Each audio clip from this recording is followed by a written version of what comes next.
We've been taught that fairness means treating everyone the same.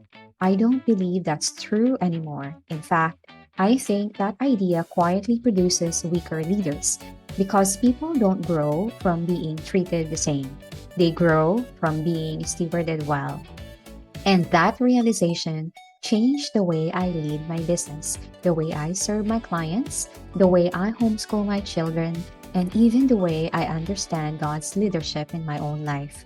Welcome to the Stewardship Leader Podcast. I'm Hart, and every week I write and record these reflections for leaders, entrepreneurs, and experts who believe influence isn't something we own. It's something we steward. By the end of today's episode, I want to give you one simple framework that has transformed how I lead people. But even more than that, I hope it changes how you see people. One thing I've been learning over the last few years is this: stewardship always asks a different question. Most leadership asks, how do I get better results? Stewardship asks, what has God entrusted to me and what does it need from me today? That's a very different way of leading. It shifts our focus from performance to people, from control to cultivation. And once I started asking that question, I realized something.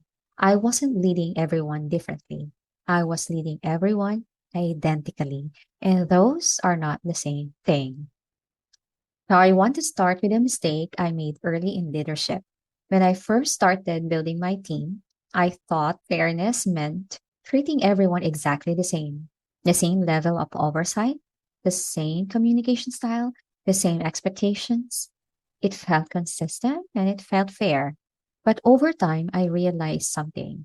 Consistency of approach is not the same of consistency of care. The person stepping into a brand new role doesn't need what someone with 3 years of experience needs. A new team member needs clarity. An experienced one needs trust. When I gave everyone the same leadership, I wasn't serving everyone equally. I was limiting their growth. Looking back, I can see that I kept falling into one of those two extremes. Either I held on too tightly because I wanted things done well, or I stepped back too quickly because I wanted to empower people. Neither creates healthy leaders. Stewardship does, because stewardship knows when to direct, when to coach, when to support, and when to let go. That's the framework I want to share with you today. Over the years, I've been deeply shaped by the situational leadership framework, a model that recognizes something profoundly human. People grow in stages, and our job as leaders is not to force that growth. Our job is to steward it. I've adapted that into what I now call the stewardship leadership framework. And at Stellar Media and Consulting Company, this is one of the core lenses through which we approach leadership. Whether we're developing our own team, serving clients, or helping business owners build leadership cultures inside their companies. The framework has 4 stages, and I want to walk you through each one, not just as a theoretical model, but as a living, breathing way of seeing people you lead. Because every name on your team, every client you serve, and every child you're raising, they're moving through these stages. And the most powerful thing you can do as a leader is to recognize where someone is and meet them there. Before we walk through the 4 stages, I want to challenge one idea I hear all the time. We've started treating direction as if it's the opposite of empowerment. It isn't. Direction is often the first act of empowerment because clarity builds confidence, confidence builds ownership, and ownership is what actually creates leaders.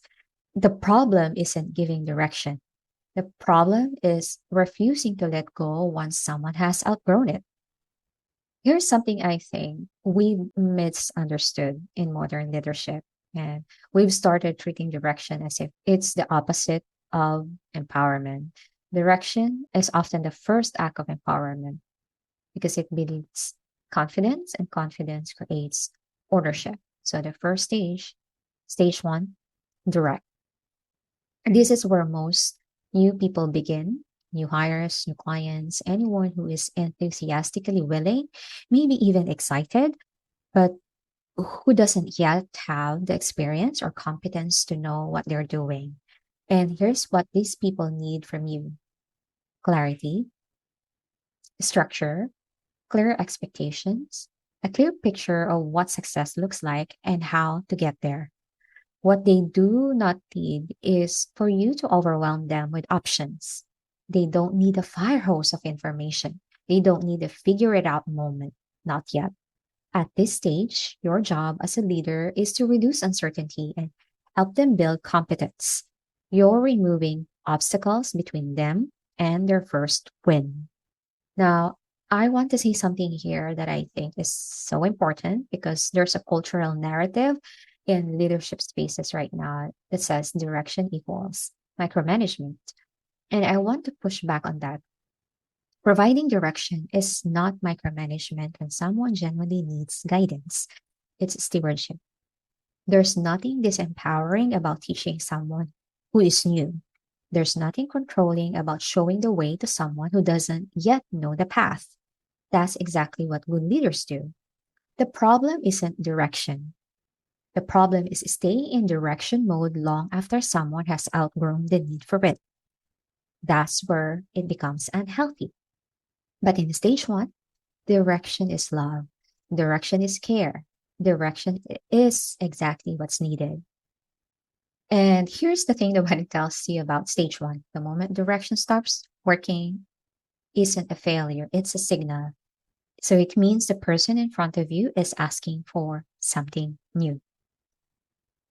Stage two, coach. So once someone has built basic understanding and found their initial footing, they enter stage two, coach. And this is often one of the most delicate stages of development because what happens here is that the initial excitement starts to wear off, reality sets in, the learning curve reveals itself, confidence wavers, questions increase, and mistakes happen. And this is where a lot of leaders lose people, not because the person isn't capable, but because the leader either pulls away too soon or respond to the wobble with frustration instead of support. The coaching stage is where leadership becomes less about giving answers and more about asking better questions. So instead of telling people exactly what to do, I begin asking, what do you think? What options are you seeing? What feels like the next right step? Because this stage isn't just about solving today's problem, it's about developing tomorrow's leader. And I've learned something about myself here. When someone on my team is struggling, my natural instinct is to jump in and fix it. Maybe you can relate. I remember one conversation with my team member, Christine, who came to me feeling discouraged after making a mistake. I could feel myself reaching for the answer. And I wanted to tell her exactly what to do so she could move on quickly. So instead, I paused and I asked, what do you think the next step should be? She thought for a moment, then she answered, it wasn't perfect, but it was hers. That moment reminded me that she didn't need another answer. She needed someone who believed she was capable of finding one. That's when I realized coaching is about making people dependent on your wisdom. It's about helping them discover their own. Stage three is support, and it looks quite different from the first two. By the time someone reaches stage three, they largely know what to do. The competence is there, the skill is there. What they sometimes still need is confidence, perspective, a trusted sounding board. And here's the shift that has to happen for leaders at this stage. Instead of giving answers, we start asking better questions. Instead of solving every problem, we help them think through their own solutions. So the goal in stage three is to strengthen the decision making muscle. You know that feeling when you have the answer in your head and you're just looking for someone to confirm that you're not crazy?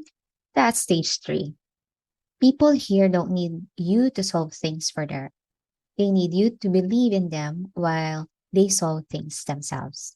My role becomes partnership, presence, someone who is available and invested, but who trusts them enough to let them lead. And that trust, it means everything to someone at this stage of growth. Support builds trust in their own judgment. And once that trust is fully formed, something has to change in how you show up because holding on any longer starts to work against them. Next is stage four, empower. And this is where stewardship becomes multiplication. People at this stage have both competence and confidence. They know their work, they know how to navigate challenges, they don't need constant oversight. In fact, constant oversight at this stage would actually undermine the very thing that makes them effective. And my role shifts completely. I'm no longer directing the work, I'm championing the person. I celebrate their wins, I remove obstacles, and I create new opportunities to help open doors. I begin helping them prepare for the next level of growth, whatever that looks like for them in the business and in their personal life. And here's the line I come back to again and again when I think about stage four. True leadership isn't measured by how many people depend on you, it's measured by how many people can thrive without you. One of the questions I ask myself regularly is this: am I building a business that depends on me? Or am I building a business that develops people? Because those are two completely different visions of success. One builds dependency, the other builds multiplication. And stewardship has always been about multiplication. That's a different metric that most leadership cultures celebrate. We tend to reward leaders who are needed, who are indispensable, who are the answer to every question in the room. But I want to build leaders who build leaders. I want to develop people who go on to develop people. That's what legacy looks like. That's what multiplication looks like. And it starts with being willing to empower rather than to hold on. Now, before I go any further, I want to address something that I think is really important. These four stages are not a ladder that people climb once and never come back down. Leadership is not linear, and development is not linear. Growth isn't a staircase, it's a series of circles. Every assignment, every new business, every new season invites us back into learning again. But that's not failure, that's formation. A team member who is fully empowered in one area of their role may need direct coaching when you give them a new responsibility. A client who is highly confident in their expertise may need clear direction when they're building systems or marketing infrastructure for the first time. A leader who has led one kind of team may need to start at stage one all over again when they step into a completely different context. And again, that's not failure. That's how growth works. Even we as leaders and business owners move through these stages constantly. Every new challenge places us back into a learning curve. Every new season brings a new vision of, I don't know what I'm doing. And our job is to have enough self awareness to admit it and seek the right kind of support. I have been in all four stages this year, probably multiple times. And the humility to acknowledge that, to say, I'm in a coaching stage right now. I need someone to think through this with me. That's not weakness, that's wisdom. So here's a question I want to leave with you, and I call it the stewardship test. As a leader, regularly ask yourself: am I giving this person what they actually need? Or am I giving them what makes me most comfortable? Because the honest answer to that question is not always the same thing. Sometimes what makes us most comfortable are, as leaders, is telling, is directing, it's being in control of the outcome. And sometimes what the person in front of us actually needs is for us to step back, trust them, and resist the urge to insert ourselves. Sometimes what makes us most comfortable is hands off empowerment. It's delegating and moving on. And sometimes what the person in front of us actually needs is for us to slow down, sit with them, and actually do the work of coaching. And I revisit these four stages regularly with my team not to label anyone or not to put people in boxes or not to judge performance, but to make sure I'm supporting each person in the way that best serves their actual growth. I hope this becomes one of those questions you ask yourself every Monday morning before your week begins. And when I started asking myself that question honestly, I realized this framework wasn't just showing up in my business, it's showing up everywhere I had influence, which is exactly where I promise I take you. One of the reasons I believe this framework matters so much is because leadership doesn't stop where you leave work. Stewardship never does. Once you begin seeing people through this lens, you start seeing it everywhere. So I want to take a moment here to zoom out from the business context because I think the most powerful thing after uh, hearing all this about this framework is how far beyond the office it extends.